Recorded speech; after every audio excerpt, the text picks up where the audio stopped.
विश्व 24 न्यूज हर पल आपके साथ। नमस्कार, मी प्रियांका पाटील आणि आपण पाहत आहात विश्व 24 न्यूज। त्रिपुरा आसामच्या अल्पसंख्याक समाजावरील होणारे हल्ले त्वरित थांबवा। राशीद शेख।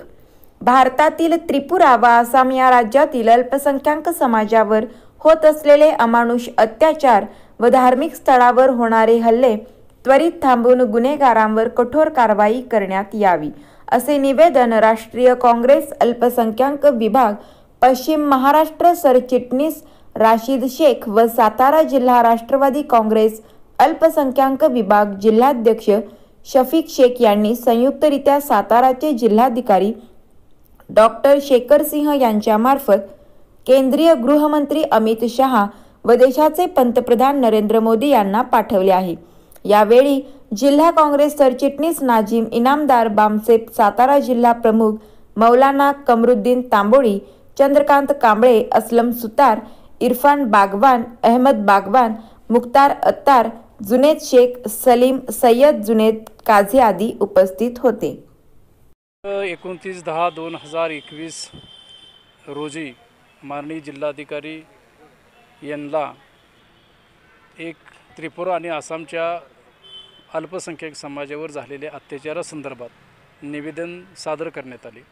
2014 पासून आज अखेर 6-7 वर्षात देशाची परिस्थिती सर्व लोकांना माहीत आहे। या देशात लोकशाही आहे।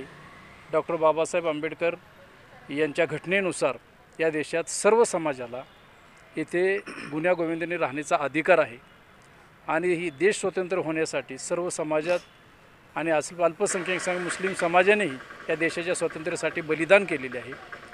हे बलिदान कोणीही नाकारू शकत नाही किंवा विसरू शकत नाही। आज अल्पसंख्याक समाजाला टार्गेट करून या लोकांना मारहाण करणे, घरे जाळणे, मंदिरे किंवा धार्मिक स्थळांची नासधूस करणे आणि देशात एक वेगळ्या प्रकारचे वातावरण तयार करण्याचं काम सुरू आहे। तरी या संदर्भात जे निवेदन सादर करण्यात आले आहे, हे निवेदन भारताचे गृहमंत्री अमित शहा यांना पाठवण्यासंदर्भात आम्ही कलेक्टर साहेबांना सांगितले की आमच्या भावना इथपर्यंत पोहोचू द्या। परंतु मला या निमित्त एकच सांगता येते की हा देश सर्व जाती धर्माचा देश आहे आणि इथे लोकशाही नांदत आहे। इथे हुकुमशाही जरी चालली तरी त्याचा एक वेळ अंत झाल्याशिवाय राहणार नाही।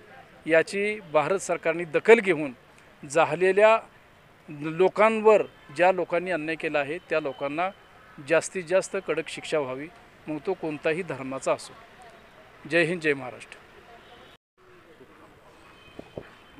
आज आम्ही सर्व मुस्लिम बांधव दिनांक 30/10/2021 शुक्रवार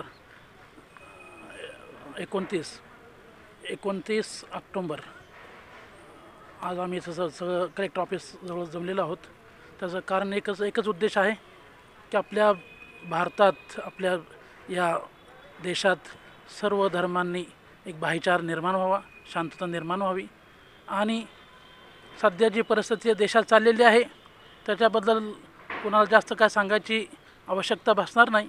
सर्व आपल्या उघड्या डोळ्याने बघत आहे की आज आपल्या देशात काय चाललेलं आहे आणि खास करून आसाम, त्रिपुरामध्ये मुस्लिम समाजावर टार्गेट करून, अल्पसंख्याक समाजावर टार्गेट करून एक माणुसकीला काळिमा फासणारी असं कृत्य केलं जात आहे।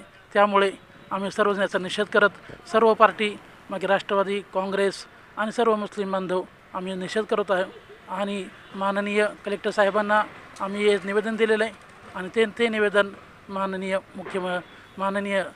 आपले देशाचे पंतप्रधान त्यांच्या मोदी यांच्यापाशी ते आणि गृहमंत्री अमित शहा आणि जेवढे बी मागे आहेत त्यांच्याकडे आम्ही पाठवलेलं आहे। असं आम्ही सर्व निषेध करतो आणि आपल्या देशासाठी अल्लापाशी सर्व दुआ आणि प्रार्थना करतो की आपल्या देशात शांतता निर्माण व्हावी, शांतता बाधित राहावी आणि असली काळिमा फासणारी कृत्ये होऊ नयेत याची शासनाने दखल घ्यावी आणि केंद्र सरकारने याच्यावर त्वरित कारवाई करून ते सर्व थांबवावी, एवढीच अपेक्षा करतो। जय हिंद, जय महाराष्ट्र। 29/10/2021 रोजी माननीय जिल्हाधिकारी यांना एक त्रिपुरा आणि आसामच्या अल्पसंख्याक समाजावर झालेल्या अत्याचारासंदर्भात निवेदन सादर करण्यात आले.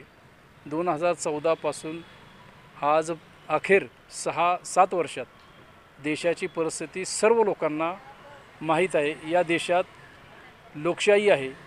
डॉक्टर बाबासाहेब आंबेडकर यांच्या घटनेनुसार या देशात सर्व राज्यातील महत्त्वाच्या आणि आपल्या भागातील ताज्या बातम्या पाहण्यासाठी आजच आमच्या विश्व 24 न्यूज चॅनलला यूट्यूबवर सबस्क्राईब करा आणि बेल आयकॉन प्रेस करा.